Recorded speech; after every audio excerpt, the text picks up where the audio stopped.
Voilà, donc merci pour votre invitation. Donc, je suis Jean Robin, journaliste, et j'enquête sur la Chine communiste depuis 2 ans maintenant, qu'elle nous a attaqués. Donc ça, c'est très intéressant d'entendre deux souverainistes autoproclamés parler de la Chine comme n'importe quel autre pays. Alors que on sait que la Chine nous a attaqués biologiquement, et ça, ce n'est pas que moi qui le dis et qui l'ai démontré, il y a aussi Jair Bolsonaro, président du Brésil en exercice, qui a dit que c'était une attaque biologique. Trump a dit que son pays avait été attaqué. Vous avez même Roselyne Bachelot qui a parlé en mars 2020 d'attitude criminelle de la Chine. Vous avez même Eric Ciotti qui s'est fendu en avril 2020 un grand édito, une grande tribune dans le JDD en disant que la plus grande dictature au monde devait rendre des comptes. Et même Guillaume Pelletier a dit qu'il allait ouvrir un grand tribunal international contre la Chine. Alors, j'aimerais savoir, de la part de nos intervenants, pourquoi est-ce qu'ils ne croient pas que la Chine nous a attaqués? Pourquoi est-ce que tous ces gens qui en parlaient n'en parlent plus? Je parle des Français, parce que Jair Bolsonaro, il en a parlé en mai dernier. Et donc, pourquoi tout le monde rentre dans sa carapace quand il s'agit de la Chine? Est-ce qu'elle est devenue trop puissante pour qu'on ne puisse même plus lui reprocher de nous avoir attaqués? Guillaume, rebond.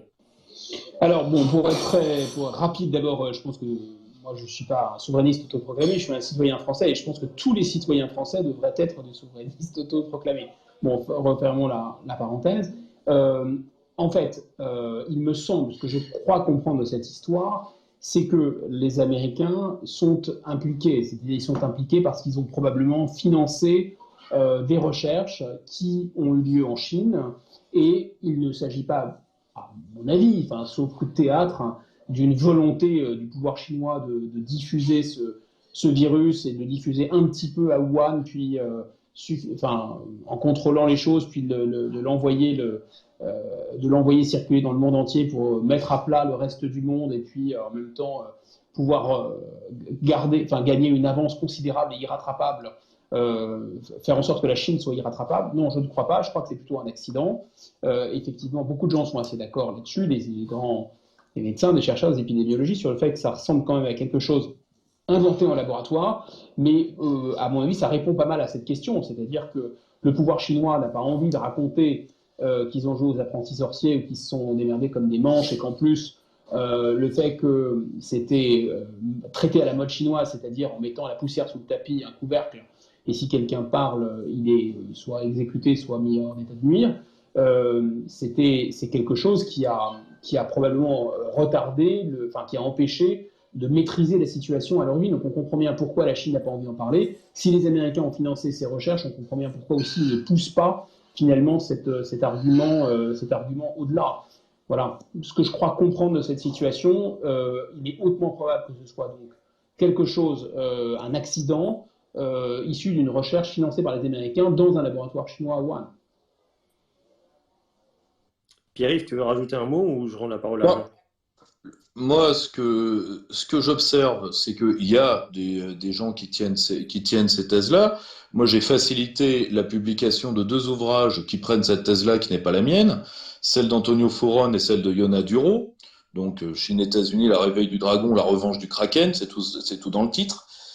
Mais objectivement, si on accuse le pouvoir chinois, alors ça veut dire qu'il faut accuser également la France qui y était, les Américains qui y étaient, et objectivement, pourquoi il y a un moment, qui dit guerre dit but de guerre. La Chine a une position dominante, c'est pas le Covid qui lui l'a donné, elle l'avait avant. Est-ce qu'elle en a profité pour disons, l'affermir? C'est certain.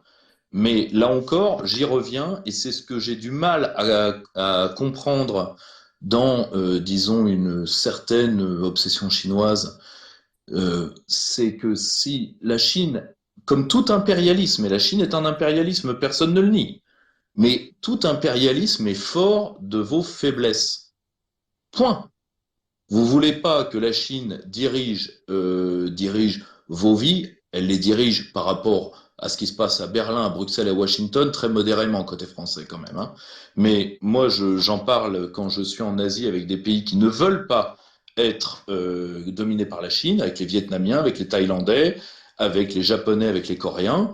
Eh bien, eux, ils ont compris, pour ne pas être dominé par Pékin, faut être fort. Bon, c'est pour ça qu'au lieu d'être dans, disons, la dénonciation ou la psalmodie sur le pouvoir chinois, eh bien, juste essayer d'être fort, et être fort, c'est être fort avec tout le monde. C'est pas être fort face à un seul pays. C'est être fort face aux Américains, c'est être fort face aux Allemands, c'est être fort face à tout le monde. Et à ce moment-là, le problème chinois n'en est plus un. Jean, du coup? J'ai fait une fausse manip sans le faire exprès. Je suis en train d'essayer de rattraper le coup. Excusez-moi, j'ai fait une On bêtise. essaye de ramener. Je récupère. Voilà, pardon. Mais qu'est-ce que ça fait? J'ai fait une bêtise. Une petite bêtise, mais c'est bon, on va rattraper le problème. Si tu l'as supprimé du space, on ne peut pas. Hein. Techniquement. Si tu l'as supprimé des intervenants, Si, c'est si, si, si, rattrapable. si, si, si, si, si, si. Non, mais j'ai pas supprimé du space. J'ai fait une bêtise, mais je règle le problème. Ça marche. Ouais, je vais peut-être introduire, ou alors, Et voilà, oui. si je peux, je sais pas, mais si j'ai le temps, à moins que Jean soit reconnecté. Pas encore. Oui, il arrive, je lui ai envoyé une invitation, il ne devrait pas tarder. Moi, je crois que la Chine est candidate à l'hégémonie, en fait. Et l'hégémonie, c'est très différent de l'impérialisme. Alors, impérialisme, ça veut dire qu'il y a un pays qui essaye d'étendre ses bras et de faire un peu ce qu'il veut et de ne pas de soucier des autres. Là, je suis assez d'accord avec ce terme. Si c'est impérialisme au sens d'un empire, évidemment, la Chine n'aspire pas du tout à être un empire, ni les États-Unis d'ailleurs. Ce sont des pays qui sont hégémoniques dans le sens où ils poursuivent leur intérêt national, quoi qu'il en coûte, au détriment des autres pays. Et lorsqu'ils investissent dans le port du Pirée ou dans le port au Sri Lanka, ils le font en essayant de piéger ces pays et de faire avancer leurs pions. Ils ne font pas du tout comme l'Empire romain, c'est-à-dire une loi commune et un intérêt général, une chose commune, une chose publique qui les obligerait, eux, et les membres de l'Empire. Pas du tout. Ni les Américains, ni les Chinois, à mon avis, sont impérialistes au sens d'un empire. Ils sont hégémoniques, c'est-à-dire qu'ils sont égoïstes.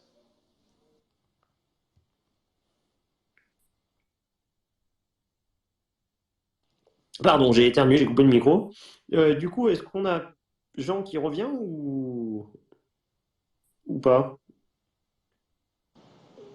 Attends, Kevin, je sors du space et comme ça, tu vas pouvoir le remettre. Attends, bouge pas. Je reviens. Ok, ça marche. C'était la boulette, du coup. Tu voulais rajouter un mot, Fanny? Non, je voulais simplement dire que je l'avais réinvité à se reconnecter. Désolée pour ces petits problèmes, ces petits soucis techniques. C'est un peu, on est comme pour Twitter, on est en version bêta là. On découvre, on inaugure. Ouais, j'ai pas trop compris cette histoire, mais bon. Non, toujours pas revenu. Pierre-Yves ou Guillaume, si vous voulez Je lui ai envoyé un revenir. message. Alors, Kevin, mais- pardonne-moi, mon camarade, peux-tu résumer ta question? Parce que moi-même, j'étais en train de me reconnecter, vu que moi, cette application me discrimine à intervalles réguliers, donc elle m'envoie au coin pour, je me sens discriminé. Et, Il y a Jean qui est revenu, c'est bon. alors, qu'est-ce que tu voulais demander? Jean, à toi. Jean, en bas à gauche. Ah oui, pardon. Ah, on est bon. Voilà, ça y est, donc je suis reconnecté. J'ai pas pu du coup entendre toutes les réponses des intervenants, excusez-moi, avec cette histoire de reconnexion, mais j'ai entendu le début de l'intervention de M. Bigot.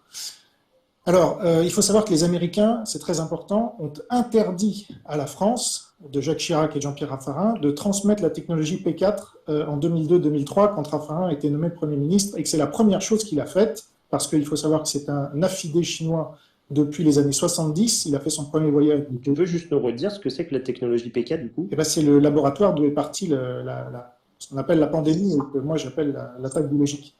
Donc, Laboratoire de haute sécurité biologique, ouais. Voilà, c'est là où on fait les virus les plus dangereux au monde. C'est une technologie qui a été développée notamment en France par Alain Mérieux. Et alors, bizarrement, Alain Mérieux et Jean-Pierre Raffarin ont été décorés de la médaille de l'amitié du Parti communiste chinois. Donc ça, il faudra qu'on nous explique, avec Klaus Schwab aussi, mais pour d'autres raisons. En tout cas, sur le P4, vous avez les deux principaux acteurs, donc politiques Raffarin et scientifiques Alain Mérieux, qui ont été décorés de cette médaille de l'amitié, qui est la plus haute médaille qu'on peut recevoir du régime du Parti communiste chinois. Et c'est en effet concordant avec une attaque biologique qui n'est pour rien, enfin les Américains n'y sont pour rien. Là, je ne veux pas dédouaner les Américains, mais Fauci a fait ça en douce. Il n'a pas déclaré ses activités. Même Obama interdisait par la loi ces activités. C'est Trump qui les a remises en place par la suite. Alors, à moins d'accuser Trump d'être responsable de l'attaque, qu'il a lui-même dénoncé, on voit bien que ça n'a pas de sens. Donc, moi, je ne me base même pas en fait sur la thèse du laboratoire pour parler d'attaque biologique. Je me base sur les faits, c'est-à-dire qu'on sait qu'il y a eu un banquet géant le 18 janvier 2020, Libération en a parlé, qui a permis de confectionner une bombe biologique. Derrière, moi, j'ai révélé qu'il y avait eu un festival de danse à Wuhan le 21, que derrière, tout le monde sait, il y a eu le confinement, tout le monde est parti, et là, la Chine, le gouvernement chinois, non content de ne pas avoir interdit ces événements qui allaient permettre à l'infection de se généraliser dans Wuhan, 11 millions d'habitants quand même, derrière, ils ont tout fait pour faire partir les gens à l'extérieur de la Chine et pas dans le reste de la Chine. Ça, c'est bien documenté aussi. Là, je n'ai pas le temps de vous donner toutes les sources, mais la presse indienne en a parlé et l'a démontré. Ça a été repris un peu dans toute la presse internationale, mais pas la presse française, bizarrement, qui, selon moi, roule pour la Chine communiste. Ce n'est pas caricatural de dire ça, mais ce que je dis là, vous ne l'avez jamais entendu dans la presse française. Donc, non, les Américains, ils étaient contre le fait que la France transfère un laboratoire P4 qui permet de faire des armes biologiques, première chose. Raffarin et Chirac l'ont fait quand même, malgré l'opposition de l'administration française en partie et des services secrets français. D'accord ? Donc, c'est vraiment dans cette opposition France-États-Unis qu'on a vu à l'occasion de la guerre d'Irak que Chirac et Raffarin, qui sont dans la position gaulliste classique avec De Villepin derrière, ils ont voulu faire la nique aux Américains, ils ont misé sur la dictature chinoise, et résultat, on est dans la merde 20 ans plus tard. Le monde entier est dans la merde à cause de ça. Je suis désolé de vous le dire. Donc, il ne faut pas faire diversion, je pense, du véritable ennemi qui nous a déclenché la guerre et qui a beaucoup de complices. Gaël Giraud a lui-même parlé de collaborationnisme. Ce n'est pas des mots faibles. Et Gaël Giraud, ce n'est pas n'importe qui. Il n'a pas l'habitude d'employer des termes pareils. Or, c'est ce qu'il a dit sur Thinkerview. Chacun peut vérifier. Essaye juste de terminer ton propos pour faire des rebonds Donc, entre les deux. Le rebond, c'est comment est-ce qu'on peut impliquer les Américains dans cette histoire, ce qui est la thèse chinoise, évidemment. Comment on peut reprendre la thèse chinoise alors que Fauci a fait ça en douce. Il ne l'a pas fait officiellement, tout ça, alors que tout ce qui est démontré, ce que j'ai dit, c'est officiel, c'est démontré. On n'a pas besoin même de la thèse du laboratoire. Ok, je vais essayer de rebondir là-dessus.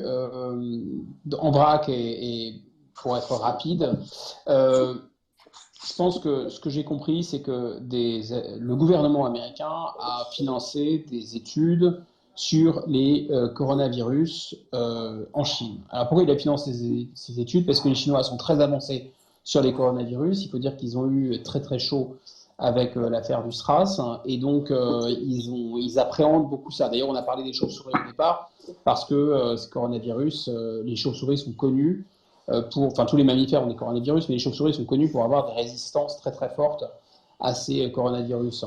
Et voilà, en plus, il y avait des ressemblances avec des coronavirus qui avaient été diffusés par des chauves-souris dans cette région du Yunnan. Ensuite, dans la région du Yunnan, qui n'est pas la région de Wuhan. Deuxième chose très rapide aussi, je crois que donc, les Américains ont investi, c'est pour ça qu'ils n'ont pas poussé davantage de dénoncer vraiment ce scandale chinois, parce que finalement, ça les impliquerait. Moi, je ne pense pas du tout que la Chine ait volontairement propagé ce virus, pour une raison simple, factuelle, là aussi qui est très facile à vérifier dans les médias, c'est que la Chine a laissé les gens de Wuhan n'a pas stoppé les mouvements pour le Nouvel An chinois. Le Nouvel An chinois étant la principale fête familiale et même nationale en Chine. Pour le Nouvel An chinois qui tombait au moment de l'éclatement de la pandémie, il y a eu les Chinois de Wuhan ont pu partir aux quatre coins de la Chine pour retrouver leur famille pour le Nouvel An chinois, avant qu'il y ait avant que le confinement ne soit décrété. Et par ailleurs, il est documenté aussi que la Chine a essayé d'étouffer cette affaire et étouffer les scientifiques chinois et tuer même les scientifiques chinois qui ont poussé le cynisme jusqu'à ils ont exécuté, à mon avis, un médecin femme qui avait commencé à parler de cette pandémie et de sa gravité. Ils l'ont exécuté et ensuite ils en ont fait un héros du Parti communiste chinois. Lorsque je vous dis que tout est faux en Chine, vous pouvez vraiment me croire sur parole.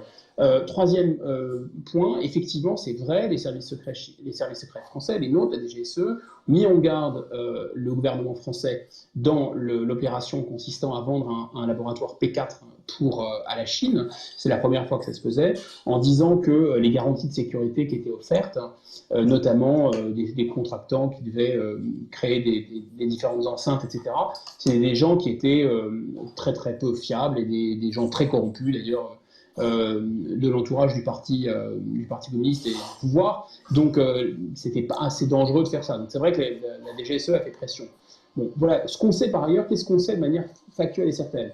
Que la contre-accusation portée par le pouvoir chinois contre les États-Unis, consistant à dire c'est un virus américain parce qu'il y a eu les Jeux Olympiques militaires juste avant et que les militaires américains ont amené ce virus en Chine.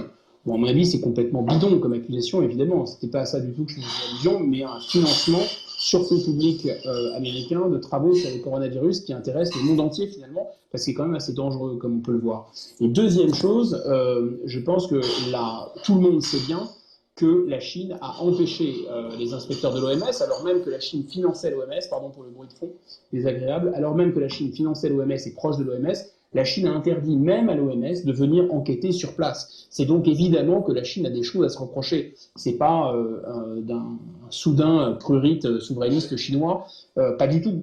C'est simplement le fait que les Chinois, bien sûr, n'ont pas la conscience très tranquille et ils ont absolument tout fait pour étouffer cette affaire et, à mon avis, minimiser la gravité.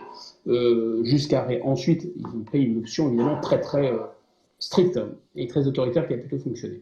Voilà.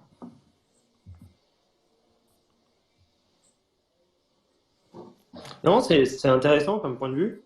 Il y a Pardon, Pierre-Yves je qui est gère un peu. redescendu. Il y a Pierre-Yves qui est redescendu. Il faudrait le faire Je remonter. sais, ça fait plusieurs fois que je l'invite, mais il n'arrive pas. Ah bah ça y est, il a remonté. Jean, tu voulais rajouter quelque chose avant de donner la parole à Pierre-Yves? Je veux bien réagir à ça, parce que, en effet, Guillaume Bigot a raison. La Chine a menti, la Chine a caché, la Chine a empêché l'OMS de faire son travail, bien qu'elle ait des affidés à sa tête depuis 2006, avec Margaret Chan. Donc, pourquoi on n'accuse pas la Chine, au moins, au minimum? Moi, je veux bien qu'on ne croit pas à la thèse de l'attaque biologique, ça paraît tellement... mais comme la Blitzkrieg d'Hitler, on ne voulait pas y croire au début, je rappelle.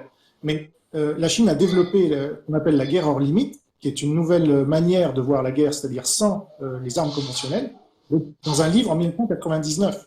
Donc, on peut quand même les croire, il y a un historique. Mais admettons, ce n'était pas une attaque biologique, mais quand même, c'est parti de chez eux, d'un de leurs laboratoires, donc la France qui est complice dans cette histoire, je ne parle pas de la France, je parle de l'État français même. L'État français est complètement complice de cette histoire de Chirac jusqu'à Hollande, puisque Macron est arrivé juste après. Et donc, on ne peut pas quand même accuser la Chine d'avoir diffusé ça un maximum dans le monde. Quant à l'aspect avant le confinement, j'entends Monsieur Bigot, mais entendez bien aussi ce que je dis, c'est-à-dire que le 18 janvier, là, il y a la confection d'une bombe biologique. Donc, qu'on fasse circuler les gens avant qu'on les infecte un maximum, parce que je rappelle, c'était 100 000 personnes rassemblées dans un banquet géant fait pour battre un record du monde, d'accord, qui mangeait dans 14 000 plats. Ça, c'est une bombe biologique. Quand vous avez des milliers d'infectés qui arrivent à ce banquet, vous pouvez être sûr que, peut-être pas les 100 000, mais une bonne partie est infectée. Et derrière, on maintient un festival de danse le 21, comme je l'ai révélé, et personne d'autre n'en a parlé. Donc, ce qui devrait vous faire poser question aussi, c'est qu'on n'en parle jamais dans les médias. Moi, je veux bien qu'on ne pense pas que ce soit une attaque biologique, mais pourquoi est-il interdit, littéralement, d'en parler dans les médias? Voilà. Parce que moi, je ne suis invité nulle part. Il n'y a que André Berkoff, et je le salue au passage, qui m'a fait débattre de ce sujet avec Édouard Husson. Et je vous renvoie sur YouTube, il y a mon débat avec lui, mais c'est tout. Et donc ça, c'est pas normal. Vous voyez, on peut ne pas être d'accord avec moi. Moi, j'enquête depuis 2 ans, donc je commence à connaître le sujet. Mais il faut que les gens puissent prendre connaissance, et vous le prenez, parce que je suis pas sûr que vous connaissiez mon enquête sur le sujet. Non, mais je suis preneur, envoyez-moi et je regarderai ça. Je suis très ouvert d'esprit, il n'y a strictement aucun problème. Mais je crois que vous répondez un peu vous-même à votre question. Pourquoi la France ne dénonce pas? Parce que la France a, d'une certaine façon, une responsabilité, au moins indirecte, en ayant vendu ce laboratoire, même si je ne suis pas sûr que l'origine du problème de l'accident soit de ce laboratoire spécifiquement. le fameux P4 de Wuhan, parce qu'il y a plusieurs laboratoires de recherche de biologie à Wuhan. Et ensuite, deuxième chose, si les Américains ont financé ce projet qui a mal tourné, parce que ce projet, Pourquoi? C'est vrai que c'est un peu troublant, là je vous rejoins. C'est-à-dire qu'il ne s'agit pas seulement de tester des thérapies contre les coronavirus, mais de développer un coronavirus assez résistant. Ce qui fait dire à certains scientifiques qu'il y a une origine humaine dans ce coronavirus, et comme vous savez, il y a un coronavirus par an chez la chauve-souris ou chez certains mammifères, et puis il y a le coronavirus humain, mais il n'y a pas de lien entre les deux. Donc normalement, il faut identifier le mammifère hôte qui a opéré la transmission de l'animal à l'humain, et là, il y a un chaînon manquant en fait. Et on a accusé le pangolin, et c'était pas le pangolin, on a accusé la chauve-souris, c'était pas la chauve-souris, et on n'a trouvé aucune trace de ça, du fait de l'intermédiaire entre le coronavirus tel qu'il peut exister par an chez des animaux, et le coronavirus qui s'est adapté à l'homme. Il n'y a pas de stade intermédiaire en quelque sorte. C'est ça qui est vraiment un peu troublant pour les scientifiques. Mais envoyez-moi, je vais regarder ça attentivement. Envoie-lui par message, Robin, dans les messages privés. Non, mais c'est plus simple, c'est que tout le monde peut regarder sur ma chaîne, c'est public. Il y a plusieurs vidéos sur l'attaque biologique. Vous tapez attaque biologique sur ma chaîne, Jean Robin 1, vous allez trouver ça très facilement. Mais comment vous expliquez dans ce cas qu'ils aient pris le risque considérable de diffuser le coronavirus à l'intérieur de la Chine? Alors, parce que d'une part, ils n'ont rien à faire de leur population. Je crois que Mao l'a bien démontré. Il a fait entre 60 et 80 millions de morts, c'était tous des Chinois. C'est aujourd'hui celui qui est mis en avant sur les billets de banque chinois, donc qui est revendiqué. Il est mis en avant sur la place Tiananmen, là où il y a eu aussi le massacre de centaines de Chinois. Ça m'a beaucoup choqué tout à l'heure quand Pierre-Yves Rougiron a dit que Deng Xiaoping était un des plus grands, si je ne me trompe pas, leaders du XXe siècle, alors que le gars a massacré littéralement des étudiants innocents qui étaient désarmés sur une place, avec les images dont on se rappelle bien de cet homme très courageux qui a tenu tête devant des chars. D'accord? Donc, mais ça, c'est Pierre-Yves Rougiron, voilà, qu'est-ce que je vous dis? Il enseigne à nos jeunes des marxistes, et le marxisme, il en est fier, donc voilà, il l'a dit, c'est comme ça.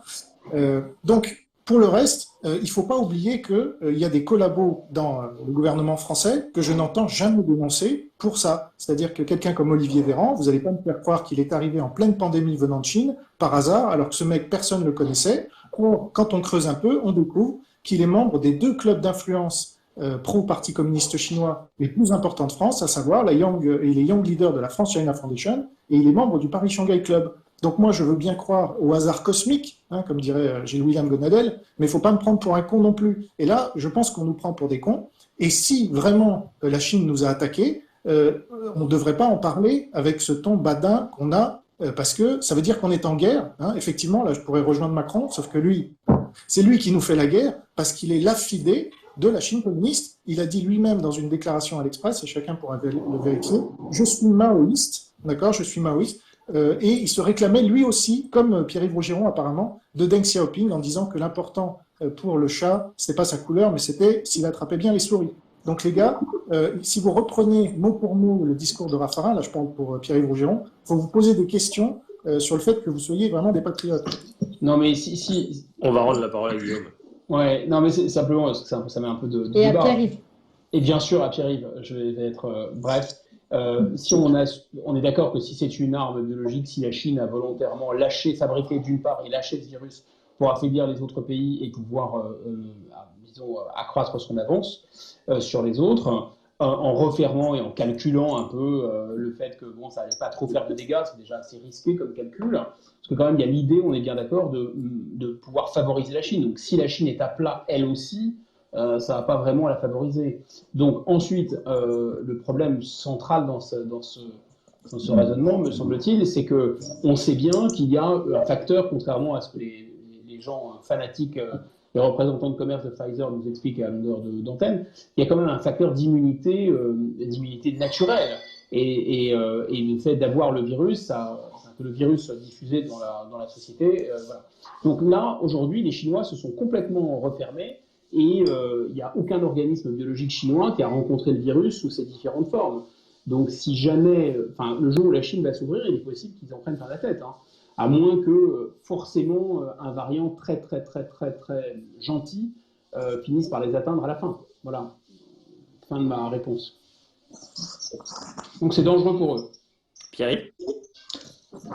Moi, comme je le disais tout à l'heure, à titre personnel, j'ai fait publier 2 bouquins sur cette question qui reprennent, alors certes, d'un côté un peu sérieux, la thèse du problème chinois, donc un par Fouron et l'autre par Maduro.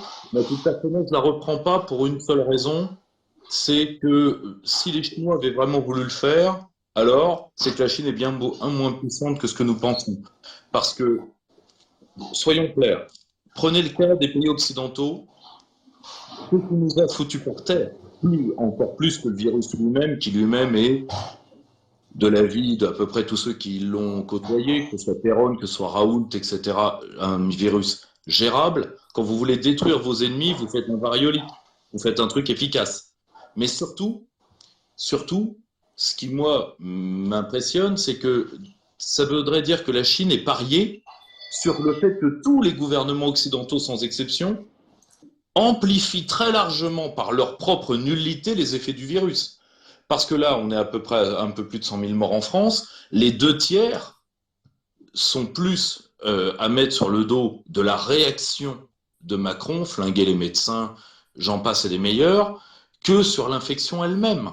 Vous voyez ce que je veux dire? Donc, en plus, la Chine, objectivement, en avait-elle besoin? Mais admettons, c'est une attaque. Pourquoi pas? Le problème, c'est que pourquoi on n'en parlerait pas? Pour une raison qui est très simple. De quelle ingérence étrangère parlons-nous en France? Aucune. Aucune. Je vais vous donner 3 exemples précis. Là, nous allons avoir une élection présidentielle où les 2 candidats principaux, Emmanuel Macron et Valérie Pécresse, ont vendu une part de notre sûreté atomique, c'est sérieux la sûreté atomique, on est tous d'accord là-dessus, je l'espère, à une puissance étrangère qui sont les États-Unis. Tout le monde s'en fout. Parce que si vous voulez pendre 2 mecs pour Alstom, c'est Emmanuel Macron, Jérôme Pécresse. Bon, pourquoi pas? Point 1. Point 2, vous êtes dans un pays où une part non négligeable de notre renseignement antiterroriste vient des services spéciaux algériens. Et la grande peur pour qui connaît le renseignement, c'est que les Algériens coupent les ponts avec nous et qu'on se retrouve avec des bombes mystérieusement. Autre exemple, une part non négligeable de la politique d'Emmanuel Macron est faite par un homme qui n'est élu par personne, qui est le représentant français ou dit français auprès de Merkel. Donc si vous voulez, le problème de la France, moi, qui ai des agents chinois, il y en a. On parle de Raffarin parce que c'est le plus évident. Mais il doit en avoir d'autres, et il y en a d'autres. Le problème, c'est que moi, qui est une French China Foundation, me choque, mais qui est une French American Foundation me choque. Or, le souci, c'est que la France est aujourd'hui, et il faut le reconnaître, un pays qui n'en est plus un, où tous les impérialismes peuvent venir prendre une part du pays, les Chinois comme les autres, et que moi je veux bien qu'on dise qu'on est en guerre contre machin et machin, on n'a pas la souveraineté, on est en guerre contre personne. On est un terrain vague. Donc, moi je veux bien reprendre la souveraineté contre la Chine, mais ça veut dire aussi contre tout le monde. Là, pour l'instant, la France n'a pas d'autonomie décisionnelle vis-à-vis de la Chine, comme vis-à-vis de qui que ce soit. Oui, moi, je pense que si. Je pense que la guerre d'Irak l'a bien démontré. On était bien dans l'OTAN et on ne l'a pas faite. Donc, ça, c'est un argument qui nous est ressorti souvent par Asselineau, par Philippot et les autres. Mais c'est faux. On a une armée. Bien sûr, c'était il y a plus de 20 ans. Aujourd'hui, c'est terminé. Il faut se tenir un peu à la page. Déjà, en plus, la guerre d'Irak, si tu connais les affaires d'Évian qui ont suivi, nous avons plié sur toute la ligne, puisque les Américains nous ont fait plier. Je vous renvoie au livre sur les accords d'Évian franco-américains de Richard Labévière. Donc on a plié sur la guerre d'Irak, contrairement au mythe. Ben non, on ne l'a pas faite. Et par ailleurs, on n'a pas plié face aux Américains sur le P4. On l'a bien transmis clé en main à la Chine. Et Mérieux et Raffarin ont été félicités par le Parti communiste chinois pour ça. Donc, il y a beaucoup de choses qui ont été dites là. Pour répondre à Guillaume Bigot, la Chine n'est pas à plat, puisque c'est le seul pays du G20 à avoir eu une croissance en 2020, 2,3%. Le seul pays qui a fait mieux, c'est pas un pays du G20, c'est Taïwan, avec 3,2%.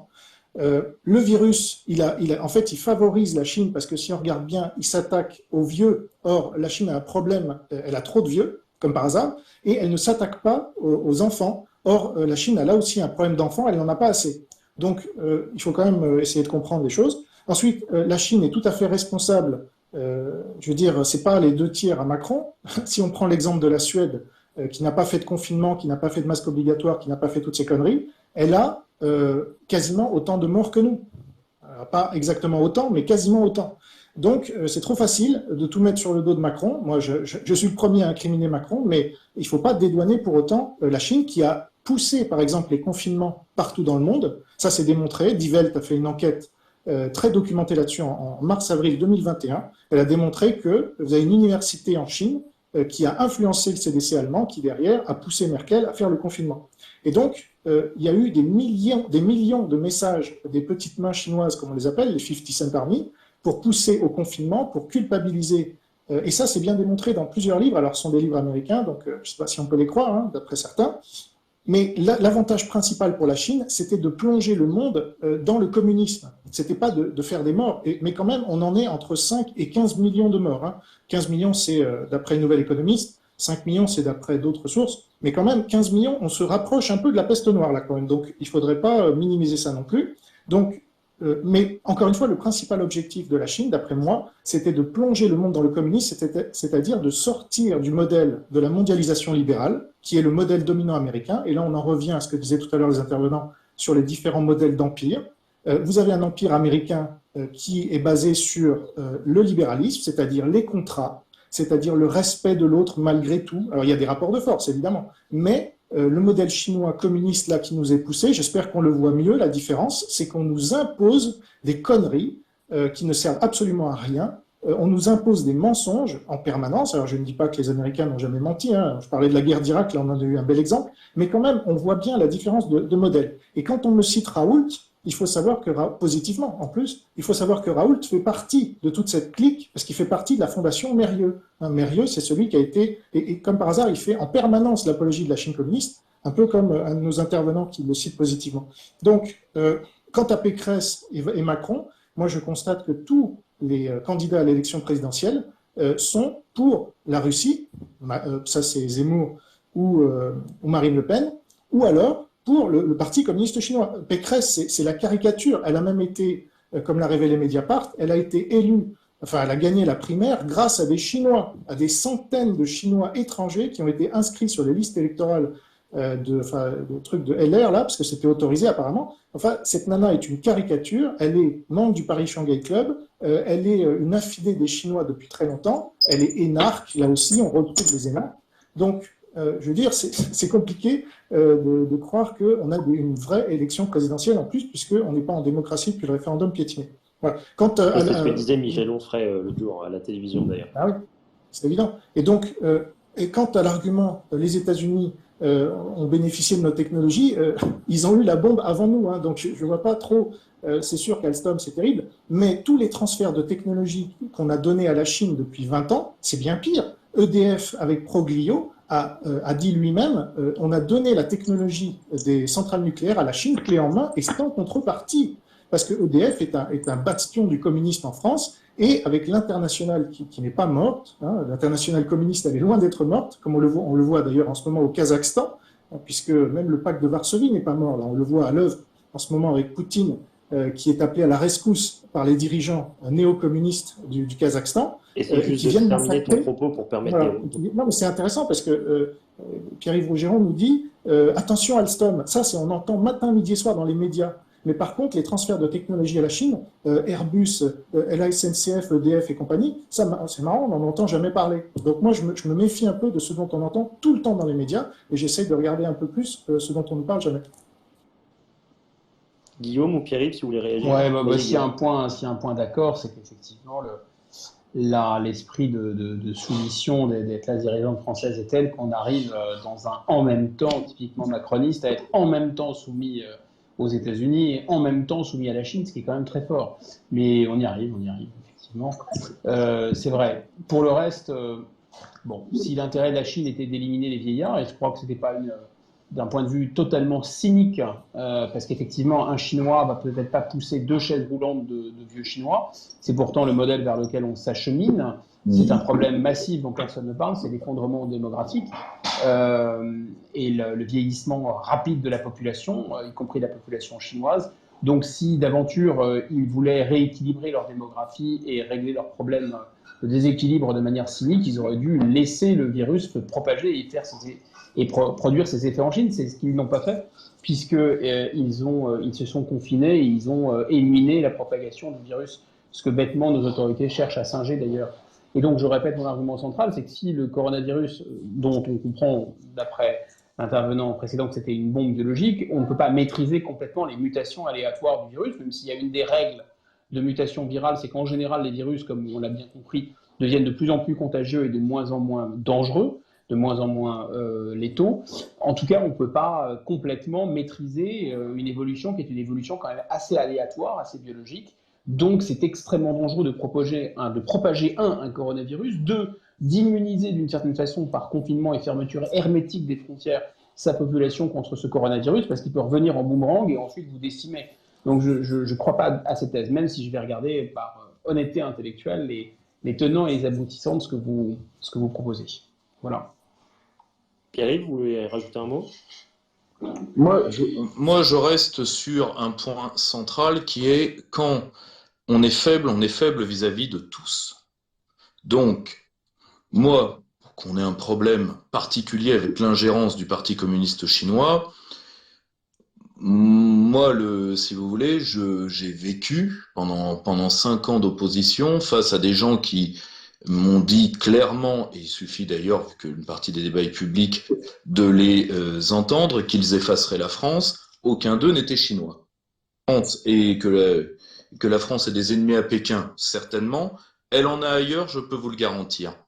Or, moi, ce que je vois, on peut dire tout ce qu'on veut sur l'impérialisme chinois, mais cet impérialisme chinois, il est né de quoi? Il est né du pourrissement des élites occidentales et des élites françaises en particulier. Bon.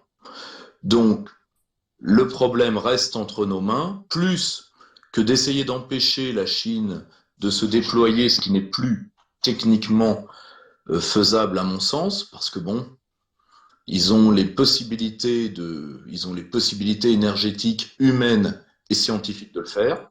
Eh bien, c'est de nous devenir forts, redevenir forts face aux impérialismes chinois et autres. Mais je vous le dis tout de suite, prenez le cas d'un truc économique, et je reviens sur l'argument que j'avais donné à l'un de vos amis, l'un des membres de ce forum. Je vais vous donner un exemple. Vous mettriez, allez, objectif 0% d'infiltration chinoise, donc plus aucun pays chinois, plus aucun produit chinois, pardonnez-moi. C'est pas impossible. Néanmoins, je vous rappelle que plusieurs pays européens sont devenus des grossistes de la Chine, un peu l'Italie, un peu les pays de l'Est, beaucoup l'Allemagne. Et donc, vous allez acheter du Made by Germany in China, ce que vous achetez déjà, et donc, vous allez vivre de toute façon l'impérialisme chinois.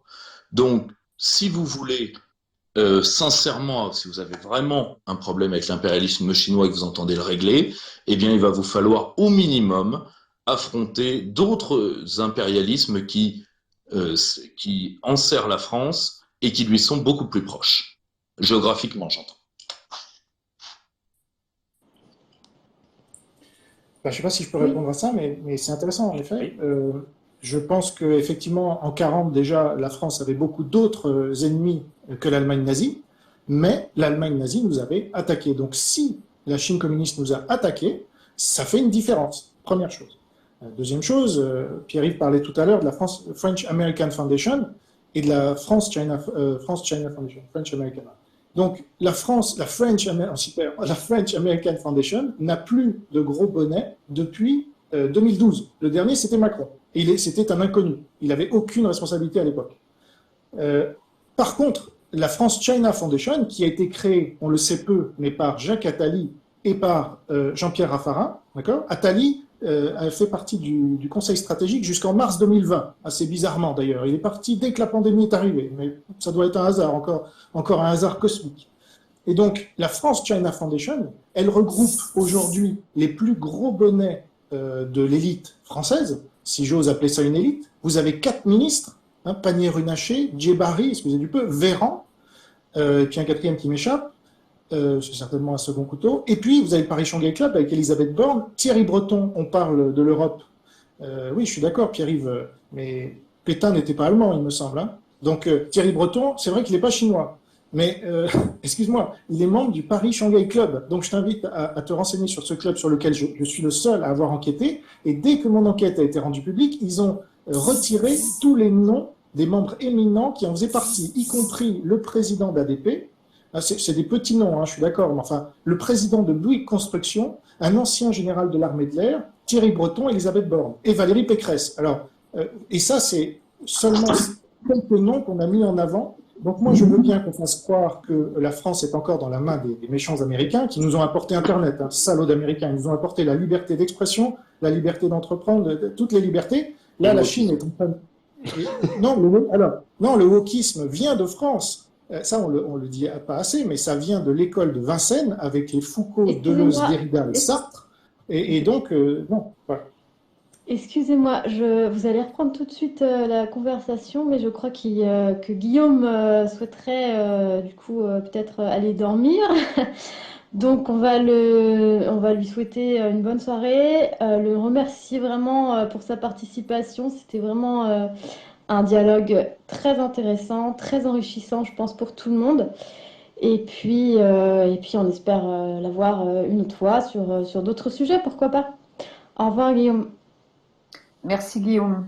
Merci infiniment pour votre invitation et c'était très sympa et je crois que j'y ai pris goût. Donc voilà, si vous m'invitez à nouveau, je répondrai favorablement à l'invitation et merci à tous pour votre écoute.